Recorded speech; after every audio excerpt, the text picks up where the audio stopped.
In the velocity time graph shown in the figure. देखो इस figure में velocity time graph है, y axis पर वेलोसिटी मीटर पर सेकंड में है, एक्स एक्सिस पर टाइम सेकंड में है। कह रहा है distance travelled by the particle calculate करना है। ध्यान रहे जी 1 से लेकर 4 सेकंड के बीच में डिस्टेंस ट्रैवल करना है, जबकि आप यहाँ पर ग्राफ देख रहे हैं 0 से। तो अगर मैं यहाँ पर ऐसे कुछ इसी ग्राफ को ड्रॉ करूँ, इसी ग्राफ को, और मैं कहूँ कि ये 1 सेकंड है, ये 2 सेकंड है, ये 3 सेकंड है, और ये 3 सेकंड है, और ये 4 सेकंड है, तो यहाँ पर आपको दिख रहा होगा कि कुछ इस तरीके से ये 5 है, ये 10 है, और ये 15 है। ठीक है, और 10 से ग्राफ 4 लगातार क्या हुआ है, एक यूनिफॉर्म एक्सेलरेशन से गया हुआ है। तो यूनिफॉर्म एक्सेलरेशन से गया है, तो हम क्या कर लेते हैं कि इस तरीके से 4 तक जाते हैं, ऐसे कुछ कर लेते हैं। 4 तक ग्राफ आ रहा है, तो 4 पर ले आते हैं, ये 4 तक आ रहा है ग्राफ। ठीक, तो ऐसे आ रहा है, ये ग्राफ ऐसे आ रहा है। ठीक, तो इसका मतलब हुआ क्या होगा कि वेलोसिटी इन 4 सेकंड में 5 मीटर पर सेकंड का चेंज हो गया होगा।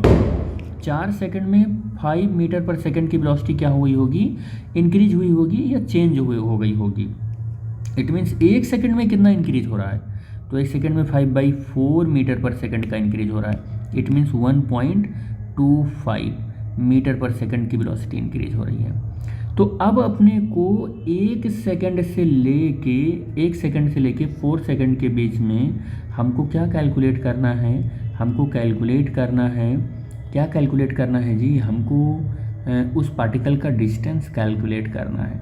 और आपको पता ही है कि बीटी ग्राफ का जो स्लोप होता है वो स्लोप एक्सेलरेशन देता है, और एरिया आपको अगर डायरेक्शन फिक्स कर दिया तो डिस्टेंस देता है, और डायरेक्शन नहीं फिक्स किया तो डिस्प्लेसमेंट देता है, अगर डायरेक्शन को भी हम कैलकुलेट कर लें तो।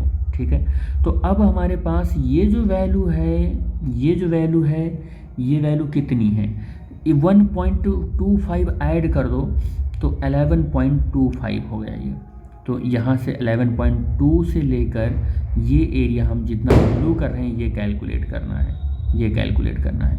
ये कुछ आपको ट्रापेजियम के तरीके से ऐसे दिख रहा होगा, ये ऐसे ट्रापेजियम के तरीके से दिख रहा होगा।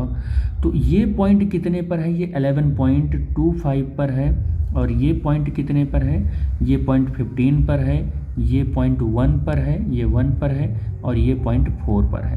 तो ट्रापेजियम का जो एरिया होता है वो एरिया क्या देगा, हमको डिस्टेंस देगा। तो डिस्टेंस इज इक्वल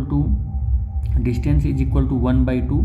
इसका होता है सम ऑफ द पैरेलल साइड, तो 11 पॉइंट, और ये इसके लिए 0 होगा, तो 11.25 प्लस, और यहाँ पर 15 हो जाएगा, और इन सम ऑफ द पैरेलल साइड जो किया है इनके बीच का परपेंडिकुलर डिस्टेंस, यानी कि ये, तो ये डिस्टेंस है 4 - 1 = 3, ये डिस्टेंस है। ठीक है, तो ये हो जाएगा 15 और 11 हो जाएगा 26.25/2 × 3, और 2 से इसको डिवाइड करेंगे 13.1 और 25 × 3 मल्टीप्लाई करेंगे 15 हो जाएगा, 3 × 2 = 6, 1 7 हो जाएगा, 3 × 3 और 39 हो जाएगा। अप्रॉक्सीमेटली जो वैल्यू आ जाएगी वो 39 के ही अप्रॉक्सीमेटली वैल्यू आएगी।